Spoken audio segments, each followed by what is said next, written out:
आपका डर या मैं नहीं डरना उनने में से क्या है, लेकिन मैं उनसे कम्पीट करना चाहता हूँ।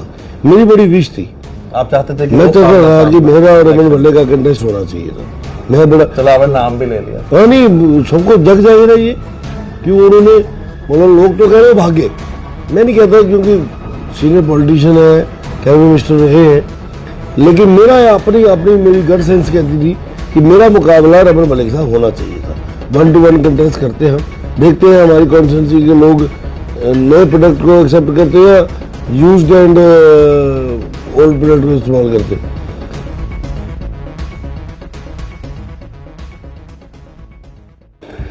सभी को राम राम जी। तो आज एक बार फिर से हमारी जो सीरीज है जिसके अंदर हम ब्रेकफास्ट करते हुए, जिसी अस डोगरी च नारी भी आखने आ, नारी करते हुए अपने जेडे MLA कैंडिडेट हैं उनके कन्नै गलबात करने आ। ते अज बारी है जी साड़ी बाहू कॉन्स्टिट्यूंसी दी। बड़ी ये इंपॉर्टेंट कॉन्स्टिट्यूंसी है और बड़े लोगों की नज़र है इस कॉन्स्टिट्यूंसी उपर कि आखिरकार इत्थे दा के रिजल्ट आंदा। ते मेरे कन्नै जेडे अज गलबात करने लई मौजूद हैं वो भारतीय जनता पार्टी के बड़े ये सीनियर नेता, MLC भी रह चुके हैं ते हुण इन्हें की जिहड़ी पार्टी है BJP उन्हें मौका दिता है बाहू कॉन्स्टिट्यूंसी की सेवा करन दा और अपने कैंडिडेट बनाया उन्हें विक्रम रंधावा जी। विक्रम जी बड़ा बड़ा स्वागत है और धन्यवाद ब्रेकफास्ट पर तुझे इनवाइट किया है। दाने दाने पे लिखा है खाने वाले का नाम, क्या बात है। इन पे आपका नाम लिखा था। ये ਜਿਹੜਾ ਸਾਡਾ ਪ੍ਰੋਗਰਾਮ ਰਹਿੰਦਾ ਨਾ ਇਹਦੇ ਚ ਗੱਲ ਕਰਨੇ ਆ ਕਿ ਆਪਣਾ ਜਿਹੜਾ ਕੈਂਡੀਡੇਟ ਹਨ ਸਾਡੇ ਜਿਹੜੇ ਵੀ ਪਾਰਟੀ ਦੇ ਉਹਦੇ ਬਾਰੇ ਚ ਲੋਕ ਜਾਣਨ। बिल्कुल जानना ਤੁਸੀਂ चाहिए। ਪੋਲਿਟਿਕਸ, ਚਲੋ ਤੁਹਾਡੇ ਪਿਤਾ ਜੀ ਦਾ ਬੜਾ ਵੱਡਾ ਨਾਮ ਹੈ ਚੌਧਰੀ ਪਿਆਰਾ ਸਿੰਘ ਜੀ, ਤੁਹਾਡਾ ਪੋਲਿਟਿਕਸ ਚ ਆਉਣ ਦਾ ਮਤਲਬ ਕਿਵੇਂ ਰਿਹਾ ਕਿ ਫੈमिली बैकग्राउंड या फिर कुछ और सोचा कि पब्लिक की सेवा की? ये मैं कॉलेज डेज के दौरान अखिल भारतीय विद्यार्थी परिषद की टोली का एक सदस्य होंदा, तो एक वैसे भी इंस्पायरेशन रहती ही कि देश की पॉलिटिक्स उन्हें दिनों च कांग्रेस का काफ़ी ज़्यादा दबदबा होंदा और अपने भी कोई व्यू पॉइंट में हर जगह पुटअप करी होंदा। तो उस वेले भी कई लोग आखते होंगे यार तू तो लीडर बनी जाना कर। अच्छा। लेकिन पॉलिटिक्स ऐसा इन्नी ज़बरदस्त तरीके से मेरी इन्वॉल्व हुई है, इसलिए शायद उन्हें देश प्रिपेयर नहीं होगा। लेकिन अल्टीमेटली कॉलेज लाइफ तो बाहर आके जिले BJP भी सक्रिय हुए, फिर अलग अलग जिम्मेवारी मिलनी शुरू हुई। जो जिम्मेवारी मिलनी शुरू हुई फिर गेम चली गई, things went on and on. पिताजी ऑलरेडी पार्टी के सीनियर लीडर है। सौभाग्यवंश 1996 में चुनाव आया था विधानसभा का आफ्टर ऑलमोस्ट 9 ईयर्स, और गांधीनगर तो टिकट पिताजी की मिली। मैं उस वेले युवा मोर्चा का गांधीनगर मंडल का जनरल सैकटरी होंदा और अजय प्रकाश जी मेरे प्रेसिडेंट होंदे। अच्छा। साड़ी यूथ की अच्छी टीम होंदी और अस उन्हें दिनों बड़े संसाधन नहीं होंगे, मोबाइल नहीं, इंटरनेट नहीं, सोशल मीडिया नहीं। सानू याद है कि स्कूटर भी मिलना तो घर वालों को करी करी मिलना, तो कई बार पैदल ही मेट्रो च भी मीटिंग करने जाना। अच्छा। वो भी एक ट्रेंड है, पर अल्टीमेटली काम करना मजा आता। पिताजी ने इलेक्शन लड़या, इलेक्शन में जैसे पार्टिसिपेट किया और जिले वर्क किया इलेक्शन के दौरान, तो एक स्फेयर थोड़ा थोड़ा फैली है जान पहचान सीनियर लोगों कन्नै मैनरा उठना, क्योंकि पिताजी के इलेक्शन के सारा जोड़ा आपसी तालमेल वाला जिम्मेवारी मेरी होंगी कार्यकर्ता कन्नै, परिवार की तरफ तो कि कार्यकर्ता कुत्थे अकोमोडेट करना है। कोई कार्यकर्ता आया उसी टाइमली खाना मिले या नहीं मिले, वो अगर आया के मसला नहीं आया, कि इलाके चो आया, उसी के मटीरियल चाहिए। इन शॉर्ट तुसे चौधरी साहब की पूरी कैंपेन अपे पूरा फॉर्चुनेट है। देखो थिंग्स रिपीट होंगी है, हिस्ट्री रिपीट। आज मेरा बेटा सारा मॉनिटर कर रहा है कंप्लीट सारा। मैंने नहीं पता किस तरह IT मैनेजर लगता होना कि मतलब बेटे च अपने आप देख रहे हो कि मैं भी ऐसा ही करता हूं। एक अक्स दिखता है ना आईना, तो वो दिख रहा है मैच्योर्ड इनफ दी तरह बिहेव कर रहे हैं। सीनियर्स नाल गलबात करने, साढ़े बाहरों अधिकारी आते हैं उन्हें की अटेंड करता है और अल्टीमेटली वो रिवर्ट करते हैं कि आपका बेटा बहुत मैच्योर्ड है और बहुत अच्छे तरीके से बात करता है। पूरा एक बहुत बड़ा कारण है कि बेटा मेरा राष्ट्रीय स्वयं सेवक संघ का स्वयं सेवक है, द्वितीय वर्ष शिक्षित है। संघ का एक बहुत बड़ा एक संस्कार उसके अंदर और दूसरा पारिवारिक भी है, इनबिल्ट है। हाँ ये बहुत अच्छा सर आपकी जो ये कॉन्स्टिट्यूएंसी है ना, जिसे पहले गांधीनगर कहा जाता था, 2 हिस्सों में डिवाइड हो गई, अब आपको बाहू की रिस्पॉन्सिबिलिटी मिली है। बड़े सारे वोटर्स हैं इसमें और हम जो 370 का जिक्र कर रहे हैं कि उसके बाद इलेक्शन हो रहे हैं, आपकी कॉन्स्टिट्यूएंसी में एक बड़ा इंपॉर्टेंट हिस्सा है, एक नहीं मैं 2 कहूँगा। एक वाल्मीकि समाज और दूसरा गोरखा समाज। बिल्कुल बिल्कुल। 370 के बाद इनको अधिकार मिले। आपके पहले जो यहाँ पर कांग्रेस पार्टी रही है उन्होंने कभी इनको अधिकार नहीं दिया, इनसे साफ सफाई कराई और सोचा कि इनके बच्चे भी वही करें। वोट बैंक था। आप लोगों ने उन्हें नौकरी का मतलब एक सफाई कर्मचारी का बच्चा बेटा बेटी सरकारी नौकरी में भी अप्लाई कर सकता है। मुझे तो ये लगता है कि ये वाल्मीकि समाज और गोरखा समाज तो ये फील कर रहा है कि हमारा भी पुनर्जन्म हुआ है।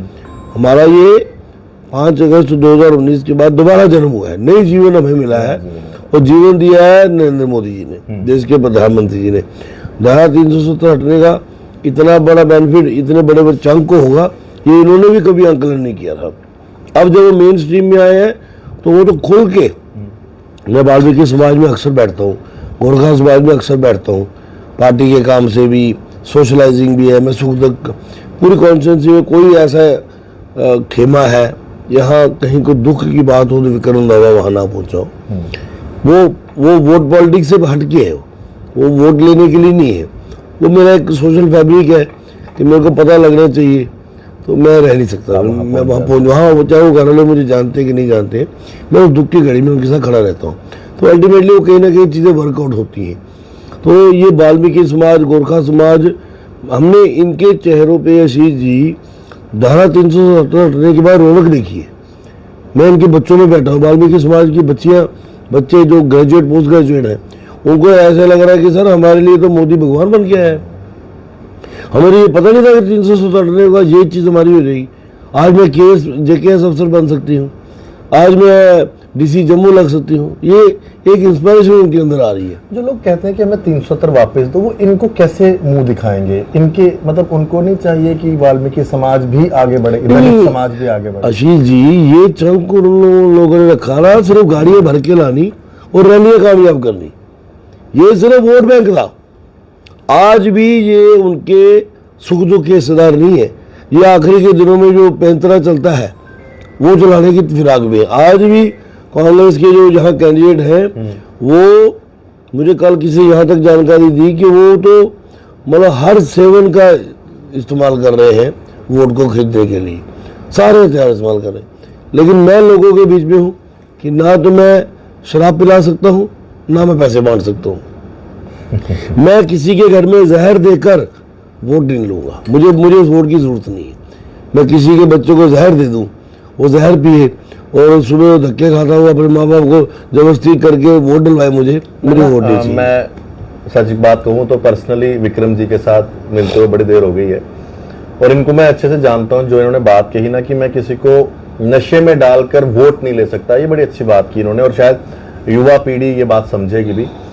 आपको ना एक नाम दिया गया, बड़े सारे लोग आपको एक स्पेशल नाम से पुकारते, पता नहीं आपको पता है कि नहीं, लेकिन हमने कई बार सुना है कि एक नेता है जो क्रांतिकारी नेता है।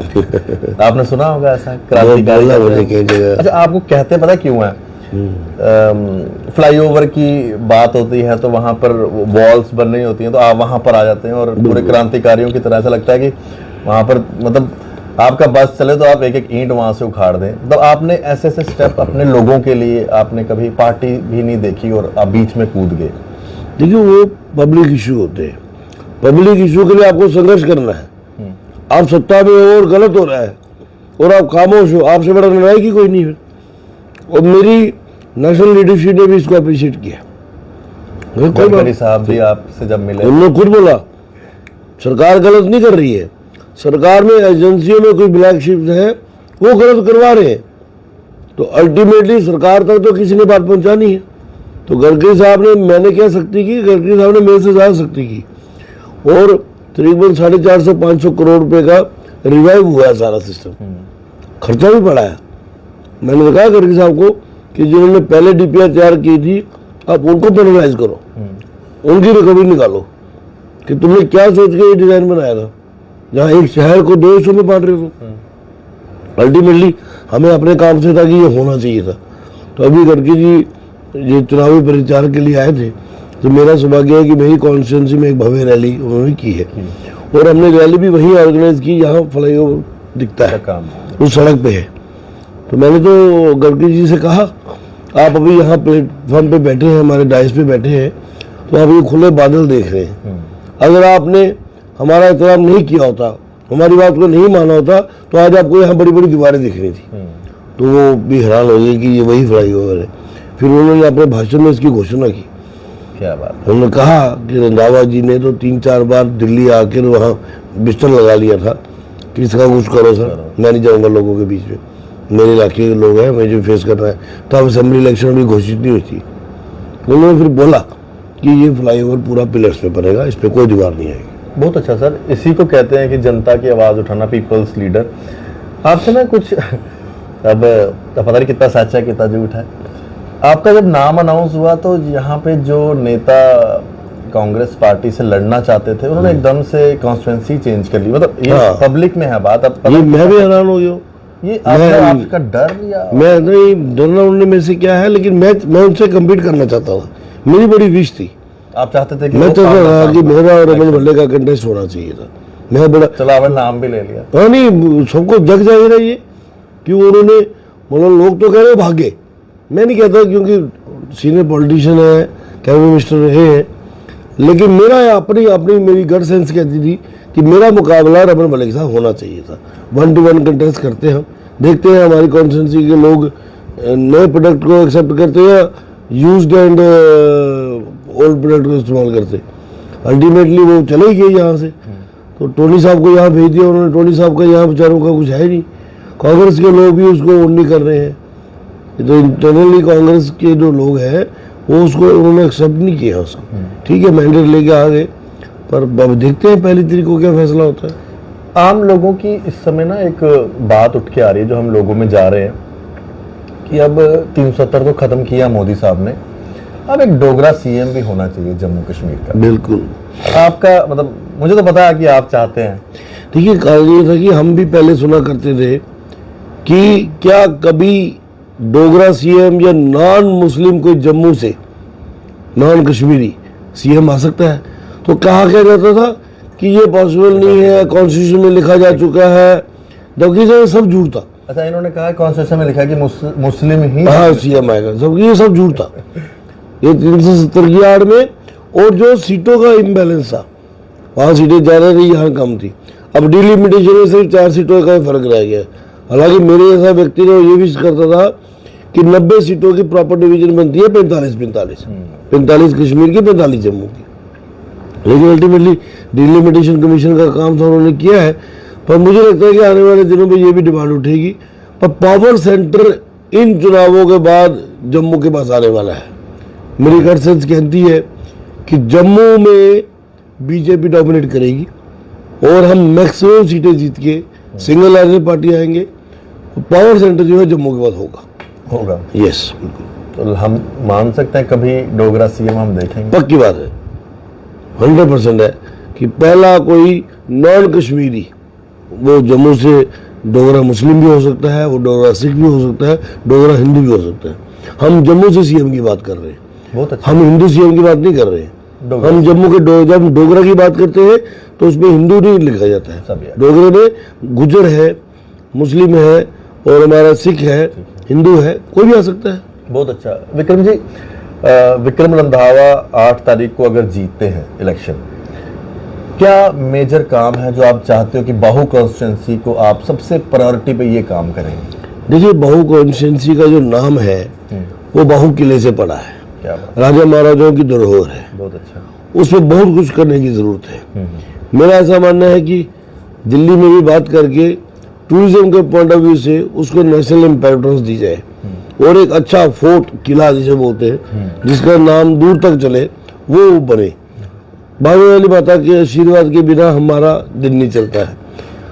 बाबा वाली माता के स्थान को और भी बेहतर बनाकर एक बढ़िया सा जिसे बोलते थे रिलीजियस हॉटस्पॉट, वो ये बनना चाहिए कि टूरिस्ट जैसे माता वैष्णो देवी के माइंडसेट बना के आता है, तो उनको लगना चाहिए कि माता वैष्णो देवी दर्शनों से पहला पड़ाव जो है बाबा वाली माता का है। बहुत अच्छा। ऐसे तो हम कहते हैं कोलकुंडोली से होता है, वो भी बहुतों का तक ये बात है ही नहीं है। अब डायरेक्ट ट्रेन कटरा जाने से जम्मू का इफेक्ट हुआ है, आगे और भी हो सकता है। अगर हम बाबा वाली माता का एक इम्पोर्टेंस बढ़ाते हैं, उस स्पॉट को, उस रिलीजियस हॉट स्पॉट को टूरिज्म के दूर तक जाती है बात, तो जो भी यात्री माता वैष्णो देवी के लिए आएगा उसको जम्मू रुकना है।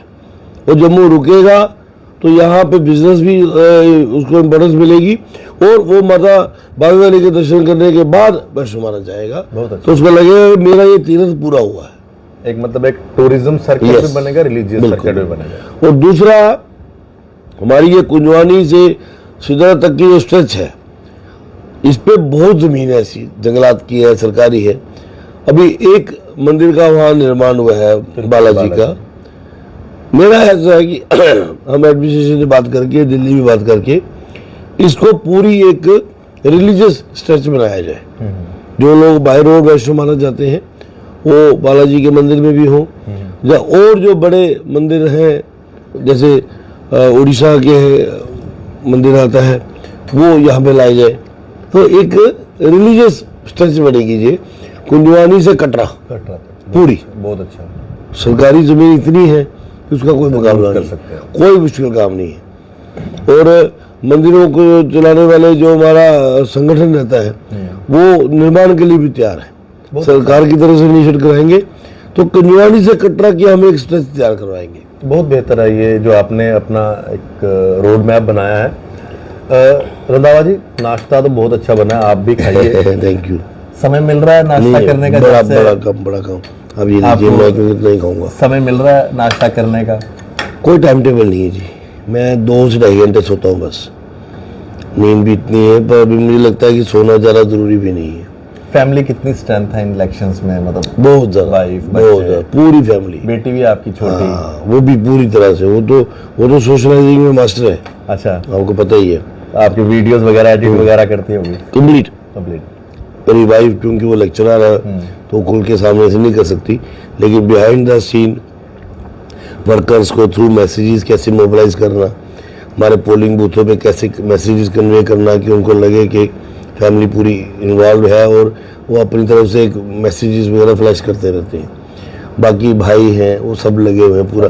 मैं तो पूरे चुनाव के प्रोसेस में अपने किसी वर्कर को एक कुर्सी दाएं से बाएं नहीं करने देता, कि ये वर्कर का काम कुर्सी लगाना नहीं है, उसका काम है बाहर पब्लिक में, उसको बूथ पे जाना है, उसको घर घर जाना है, उसने वोटर को मोबिलाइज करना है, उसकी फैसिलिटीज, उसकी सुविधाएं वो मेरे परिवार का काम है। वो आए, उसको समय पे खाना मिलना चाहिए, उसको गाड़ी चाहिए, उसको गाड़ी मिलनी चाहिए, उसको सामान चाहिए, फ्लैग्स हैं या पोस्टर्स हैं या स्टिकर्स हैं, उसको वो मिलना चाहिए।